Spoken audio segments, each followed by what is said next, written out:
இதை ஒரு தடவை கவனிச்சினா போதும், அனைவருமே எட்டுக்கெட்டு உறுதி. சரியா?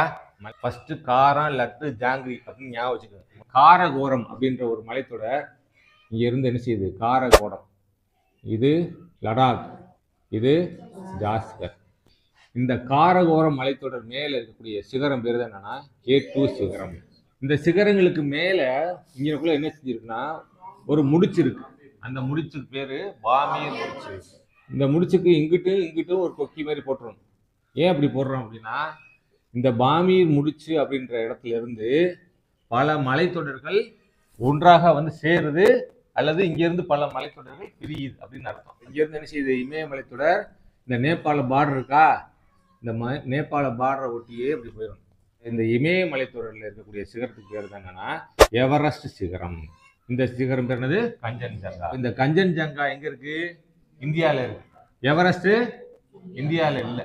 அதனால உலகிலேயே மிகப்பெரிய சிகரம் சொன்னா அது எங்க இருக்கு?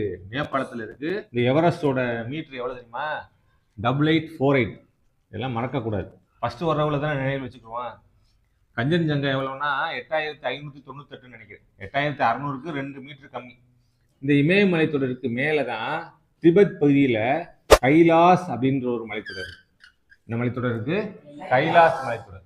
இந்தியாவின் வற்றாத ஜீவ நதிகள் உற்பத்தி ஆகக்கூடிய இடம் எது?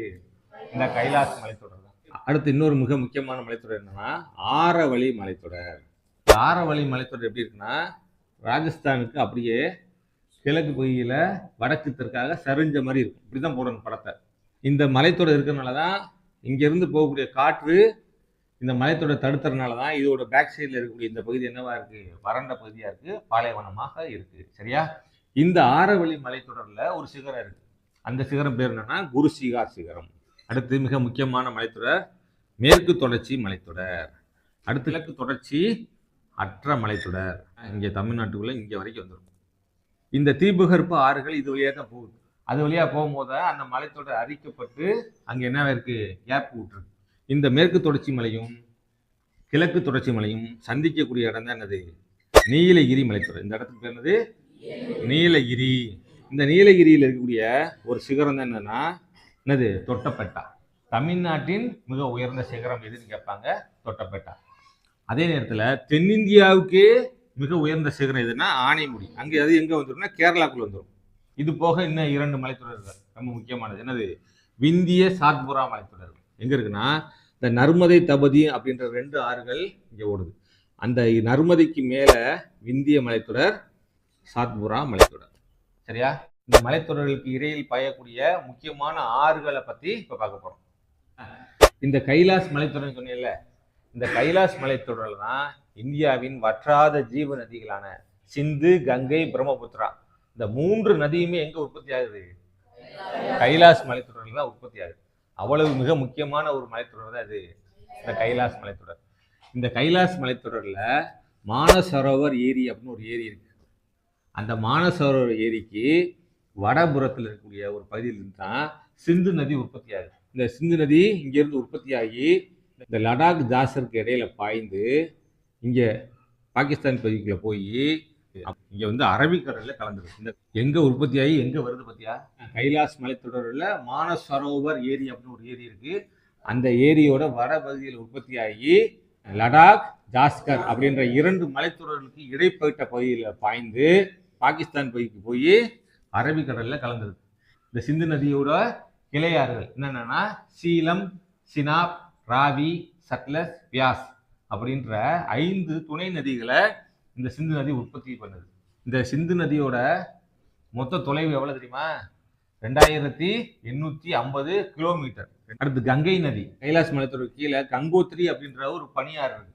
அந்த கங்கோத்திரி பனியாற்றுல என்ன செய்யுது? உற்பத்தி ஆகி எங்க இருக்கு? உத்தரகாண்ட் மாநிலத்திலிருந்து உற்பத்தி ஆகி உத்தரப்பிரதேசம், இந்த பக்கம் பீகார், அப்படியே இங்க வந்து வங்காளதேசம் வழியா போய் வங்கக்கடல்ல கலந்து இங்க உற்பத்தி ஆகி இந்த வழியில பாய்ந்து பங்களாதேஷ்குள்ள போகுது. அப்ப இதோட பேர் என்ன தெரியுமா? பத்மா. இந்த கங்கை நதியை வங்காளதேசத்துல எப்படி சொல்லுவாங்க?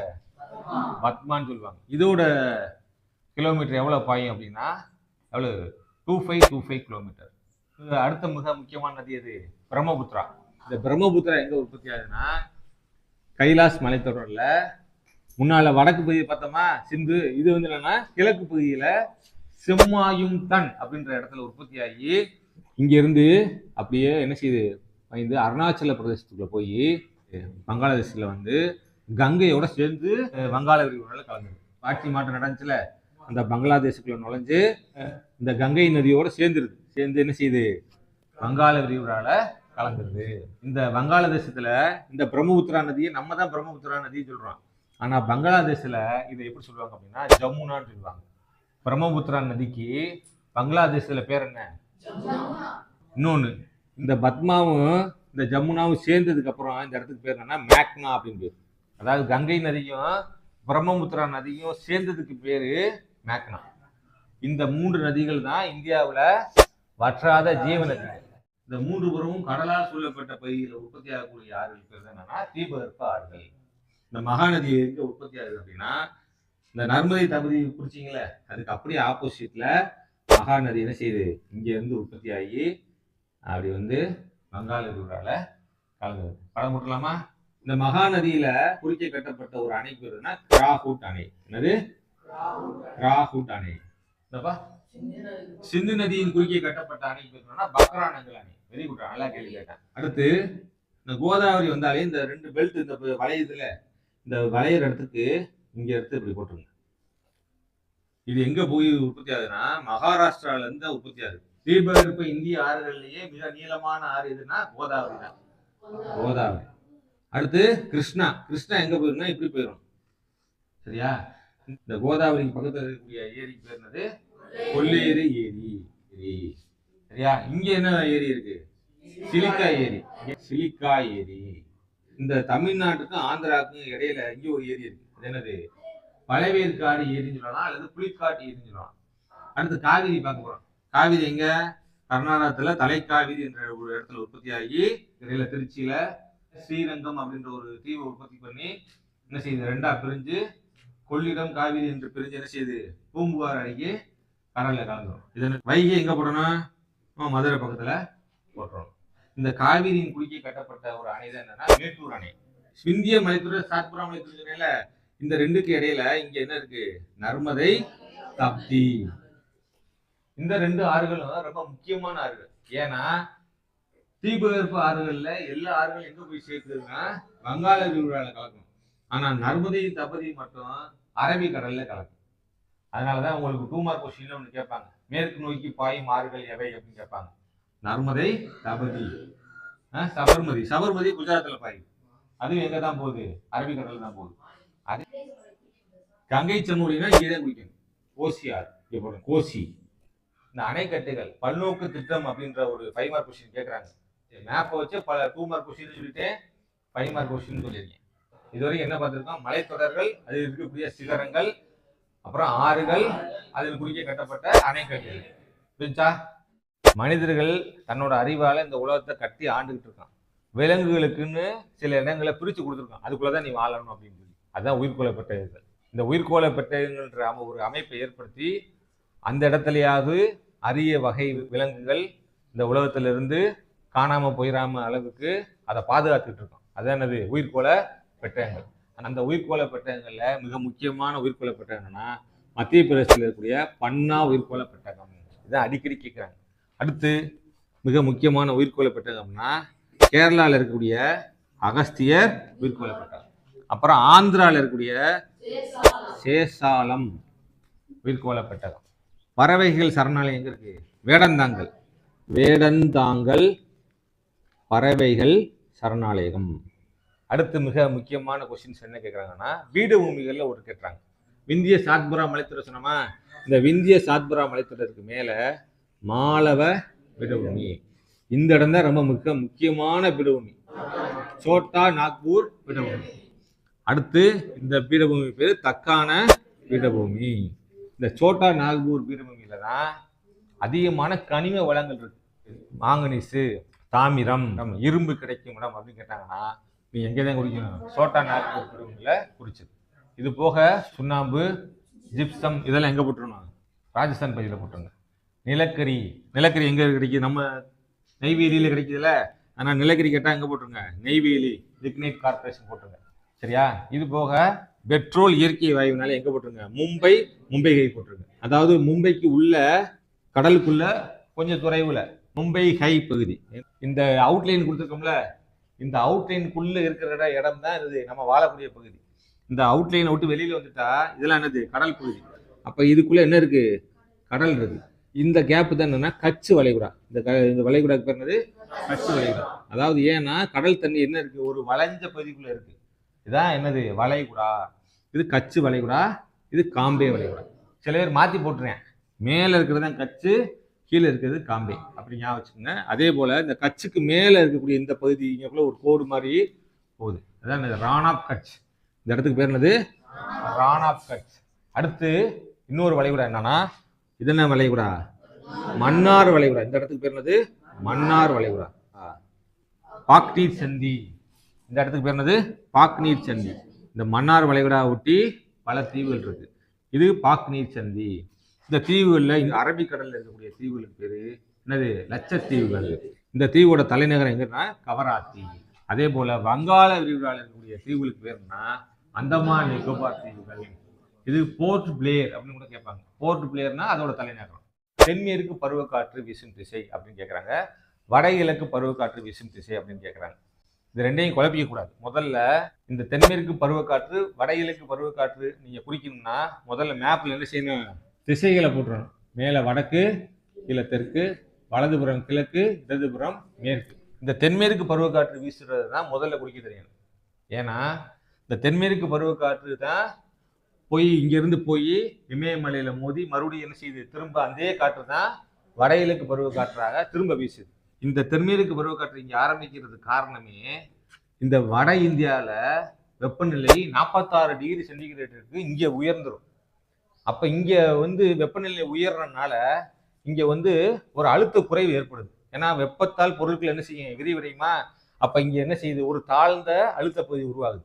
இந்த தாழ்ந்த அழுத்த பகுதி உருவாகிறதுனால இங்க இருக்கக்கூடிய காற்றுலாம் டம்மு டும்முன்னு வெடிக்கும். வெடிச்சு ஒரு பருவமழைய வெடிப்பை உண்டாக்குது. அதுதான் 2 மார்க் கொஸ்டின் கேட்கறாங்க, பருவமழை வெடிப்பு என்றால் என்ன. அப்படி பருவமழை வெடிக்குதா, வெடிக்கும் போத இங்க உருவான இந்த காற்று அரபிக்கடல்ல இருந்து வீசுது, வங்காள விரிகுடாக்குள்ளேயும் வீசும். இந்த அரபிக்கடல்ல இருந்து போகக்கூடிய காற்று இங்க போகும்போது ஆரவழி மலைத்தொடர் இருக்கா, ஆரவழி மலைத்தொடர் எப்படி இங்க கிராஸ்ல தானே இருக்கு. அப்ப இந்த காற்று இதுக்குள்ள போகுமா, போகாது. இங்க இருந்து போன காற்று இங்க இருக்கக்கூடிய இமயமலையால் தடுக்கப்பட்டு எங்கிட்டு திரும்புது, மேற்கு பக்கமா திரும்புது. அதனாலதான் தெற்குல இருந்து மேற்கு புறமாக திரும்புது. இதான் என்னது, தென்மேற்கு பருவக்காற்று. இந்த நிகழ்வுக்கு பேர் என்னன்னா எல் நிலோ விளைவு. இது மூலமாக தான் இந்த தென்மேற்கு பருவக்காற்று ஸ்டார்ட் ஆச்சு. இந்த தென்மேற்கு பருவக்காற்று எப்போ வீசும் அப்படின்னா, நீங்களாம் எப்போ ஸ்கூலுக்கு வருவீங்க, ஜூன் மாசத்துக்கு தானே ஸ்கூல் ஆரம்பிக்கிறேன். அதனால ஜூன் மாசம் தான் இந்த பருவக்காற்று வெடிக்கும். இதுதான் தென்மேற்கு பருவக்காற்று. இந்த வடகிழக்கு பருவக்காற்று எப்படின்னா, எப்போ தீபாவளி கொண்டாடுவீங்க, அக்டோபர் நவம்பர்ல. அந்த அக்டோபர் நவம்பர்ல ஜூன்ல ஆரம்பிச்ச இந்த தென்மேற்கு பருவக்காற்று 3 மாசம் இங்க இருந்து போய் வீசிட்டு அக்டோபர் நவம்பர்ல மறுபடியும் என்ன செய்யுது, அவங்களே மறுபடியும் ரிட்டர்ன் அடிக்கிறார். அதான் என்னது, வடகிழக்கு பருவக்காற்று. இந்த வடகிழக்கு பருவக்காற்று எங்க இருந்து ஆரம்பிக்குது, அப்படியே ஆப்போசிட்ல போடணும். வடகிழக்குல இருந்து ஆரம்பிச்சு அப்படியே ஆப்போசிட்ல போடணும். இங்க என்னன்னா வடகிழக்கு பருவக்காற்று தான் தமிழ்நாட்டுக்குள்ள வரும். தென்மேற்கு பருவக்காற்று, வடகிழக்கு பருவக்காற்று. இந்த 2 பருவக்காற்றுகள்ல தமிழ்நாடு எந்த பருவக்காற்றால் மழை பெறுது, வடகிழக்கு பருவக்காற்றால் தான் தமிழ்நாட்டுக்கு அதிக மழை கிடைக்குது. சரியா? இந்த 2 பருவக்காற்றுகளை குறிக்கும் போத அம்புக்குறி எப்படி போடணும் அப்படின்றத நல்லா நோட் பண்ணிக்கோங்க. தென்மேற்குனா அம்புக்குறி மேல் நோக்கி இருக்கும், வடகிழக்கு பருவக்காற்றுனா அம்புக்குறி எங்க இருக்கும், கீழ் நோக்கி இருக்கும். இதை மட்டும் நல்லா நோட் பண்ணிருக்கோம். குறிச்சலாமா? நம்ம என்ன பார்க்க போறோம் அப்படின்னா, இந்தியாவில் இருக்கக்கூடிய முக்கியமான கடற்கரைகளையும் துறைமுகங்களையும் பார்க்க போறோம். சரியா? துறைமுகம்னு என்னடா, முதல்ல இந்த கடற்கரை ஓரத்துல எந்த இடத்துல கப்பல் இறங்கிடலாமா, இறங்க முடியாது. ஆழமான கடலா இருக்க பகுதியில தான் மக்கள் இறங்க முடியும். சரியா? அதுக்கு பேர் தான் அது போர்ட்.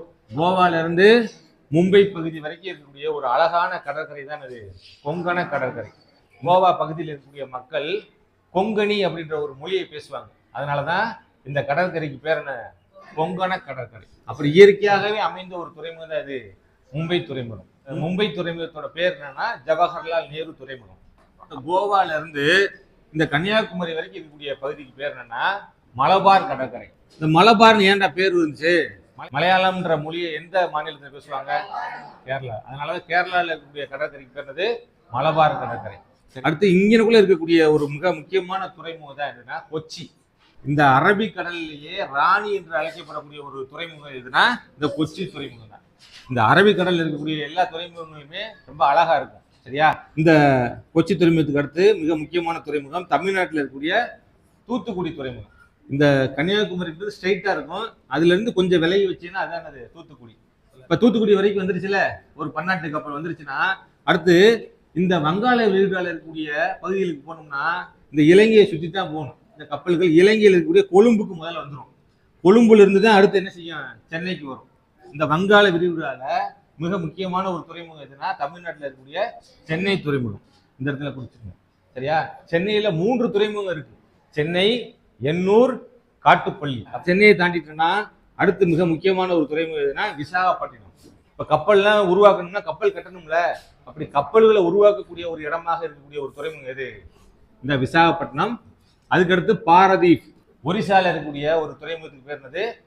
பாரதீப் துறைமுகம். அடுத்து மிக முக்கியமான துறைமுகம் எது? கொல்கத்தா. அடுத்து இந்த கடற்கரை பேர் என்னன்னா சோழமண்டல கடற்கரை. சோழர்கள் ஆட்சி செய்த பகுதி தான் இப்ப கோரமண்டல் அப்படின்னு மாறி போச்சு. அதனால இந்த பகுதிக்கு பேர் என்னது? சோழமண்டல கடற்கரை. இந்த கடற்கரை பேர் என்னன்னா வட சர்க்கார் கடற்கரை.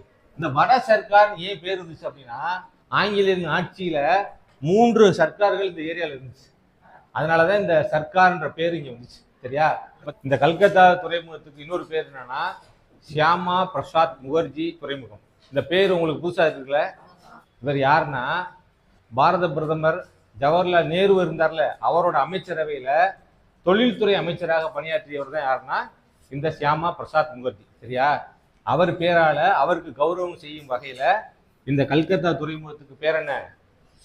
ஷியாமா பிரசாத் முகர்ஜி துறைமுகம் என்று அழைக்கப்படுகிறது. சரிங்களா?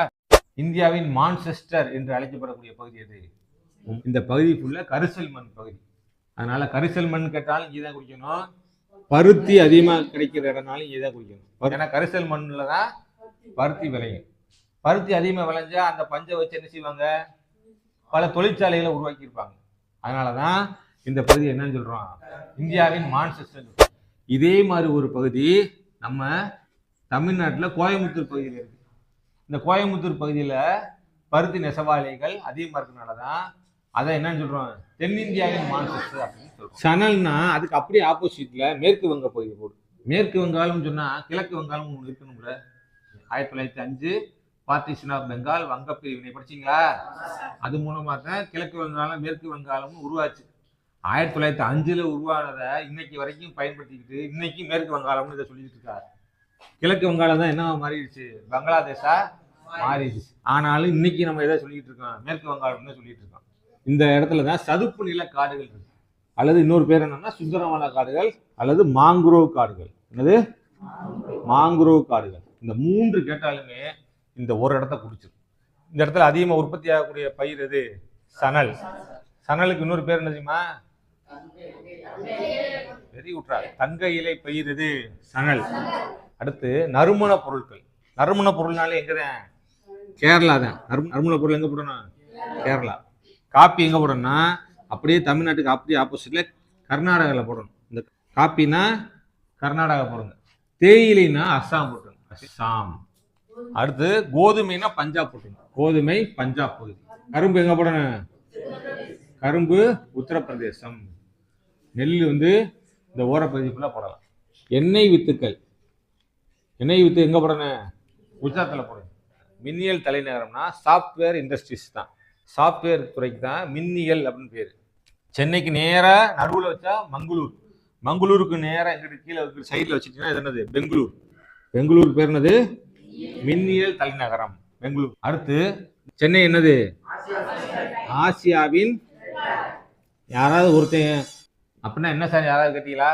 இந்த ஆசியா பகுதியிலேயே அதிகமா வாகனங்கள் உற்பத்தி செய்யக்கூடிய ஒரு பகுதி என்ன? சென்னை தான். அதனால ஆசியாவின் டெட்ராய்ட் எது? சென்னை. மக்கள் தொகை அடர்த்தி வேற, மக்கள் தொகை அதிகம் வேற. ரெண்டுக்கும் வித்தியாசம் இருக்கு. பாத்துக்கங்க. மக்கள் தொகை மட்டும் கேட்டாங்கன்னா, மக்கள் தொகை அதிகம் உள்ள மாநிலம்னா உத்தரப்பிரதேசம். மக்கள் தொகை அடர்த்தி அதிகம் மிகுந்த மாநிலம் பீகார். மக்கள் தொகை குறைந்த மாநிலம் அப்படின்னா அருணாச்சல பிரதேசம். அதிக கல்வி அறிவு பெற்ற மாநிலம்னா கேரளா. குறைந்த கல்வி அறிவு பெற்ற மாநிலம்னா பீகார். சரியா? இந்த தேசிய நெடுஞ்சாலையில NH44 அப்படின்ற ஒரு கொஸ்டின் அடிக்கடி கேட்கிறாங்க. இந்த NH44 அப்படின்றது ஜம்மு காஷ்மீர் மாநிலத்துல ஸ்ரீநகர்ல இருந்து ஆரம்பிச்சு நம்ம இந்தியாவின் தலைநகரான டெல்லியிலிருந்து அப்படியே ஜான்சி, நாக்பூர் வழியாக தென்கோடி முனையான கன்னியாகுமரியில வந்து முடிஞ்சிடும். இது மாதிரி படம் போட்டுட்டீங்கன்னா கட்டாயம் NH44க்கான ஒரு மதிப்பெண்கள் உறுதியாக எடுத்துடலாம். 4076 கிலோமீட்டர் நீளம் கொண்ட இந்த மிகப்பெரிய சாலை தான் NH44. இதோட மொத்த நீளம் எவ்வளவுனா 4076 கிலோமீட்டர் நீளம் கொண்டது. அடுத்து இந்த NH44 போலவே தங்க நாற்கர சாலையை குறிக்க சொன்னாலும் சொல்லலாம். இந்த தங்க நாற்கர சாலை திட்டம்ன்றது 4 வழி அல்லது 6 வழிகளை கொண்ட ஒரு திட்டம். எப்படி? டெல்லியிலிருந்து கல்கத்தா, கல்கத்தால இருந்து என்னது சென்னை, சென்னையிலிருந்து மும்பை, மும்பை டு மீண்டும் டெல்லி. நாற்கர வடிவில் இருக்கா? இந்த நாற்கர வடிவில் இணைப்படக்கூடிய இந்த மொத்த சாலையோட நீளம் எவ்வளவுனா 5846 கிலோமீட்டர். நாட்டின் பொருளாதாரத்தை வளப்படுத்தக்கூடிய இந்த முக்கியமான சாலை திட்டத்தை தொடங்கி வச்சு இதற்கு பெருமை சேர்த்தவர் யாருன்னா அடல் பிகாரி வாஜ்பாய். சரிங்களா? இந்த ரெண்டு தான் கேட்பாங்க தேசிய நெடுஞ்சாலையில பொறுத்தளவுல. இந்த தேசிய நெடுஞ்சாலைக்கு அடுத்து இருப்பு பாதை போக்குவரத்துன்னு கேட்கலாம். இருப்பு பாதை போக்குவரத்துன்னு சொல்லும் போத இந்த இருப்பு பாதை போக்குவரத்தோட வடக்கு தலைமையகம் எங்க இருக்குன்னா டெல்லி தான். டெல்லியை குறிக்கிறது முன்னாலே சொல்லி கொடுத்துருக்கேன். இந்த படுகை கோட்டுக்கு இந்த பாயிண்ட் இருக்கல, இந்த பாயிண்ட்ல இருந்து கொஞ்சம் தூரம் இங்கிட்டு வாங்க, இந்த பள்ளத்துக்கு நேரம் வாங்க. இந்த ரெண்டு சந்திக்கக்கூடிய இடம் தான் என்னது? டெல்லி சொல்லியிருக்கேன். இந்த டெல்லி குறிச்சின்னா இதுதான் வடக்கு ரயில்வேயின் தலைமையகம். கிழக்கு ரயில்வே தலைமையகம் மேற்கு வங்காளம், மேற்கு ரயில்வே தலைமையகம் மும்பை, தெற்கு ரயில்வே தலைமையகம் சென்னை. இந்த 4 இடங்களை குறிக்க தெரிஞ்சிச்சுன்னா அவங்க எப்படி கேள்வி கேட்பாங்க அப்படின்னா சென்னை டு டெல்லி குறிக்க சொல்லுவாங்க. அப்ப சென்னையிலிருந்து டெல்லிக்கு நேர்கோடு போட்டு இதற்கு இடையில இருக்கக்கூடிய இடங்களை குறிக்கணுமானா அவசியம் கிடையாது. இருந்தாலும் நீங்க குறிக்கணும்னாலும் உங்களுக்கு முன்னாலே சொல்லி கொடுத்துருக்கேன். இந்த இடத்துக்கு நேரம் இங்கக்குள்ள என்ன சொல்லியிருக்கேன்? ஜான்சி சொல்லியிருக்கேன். இந்த தண்டிக்கு நேரம் இங்கக்குள்ள என்ன சொல்லியிருக்கேன்? நாக்பூர். இங்கக்குள்ள வரும்போது சென்னை வந்துடும். இதே போலதான் வான்வழி. வான்வழியில என்ன செய்யணும்? டெல்லி டு சென்னை அப்படியே ஸ்வைங்கின்னு பறந்து இப்படி வந்துடும். Delhi to Kolkata, Delhi to Kolkata. ஏன்னா இது எல்லாமே பன்னாட்டு விமான நிலையங்கள் தான். அதனால என்ன செஞ்சிடலாம்? ஒரு இடத்துல இருந்து இன்னொரு இடத்துக்கு அப்படியே ஜம்ப் பண்ணி போயிடலாம். இதான் அது வான்வழி பாதை.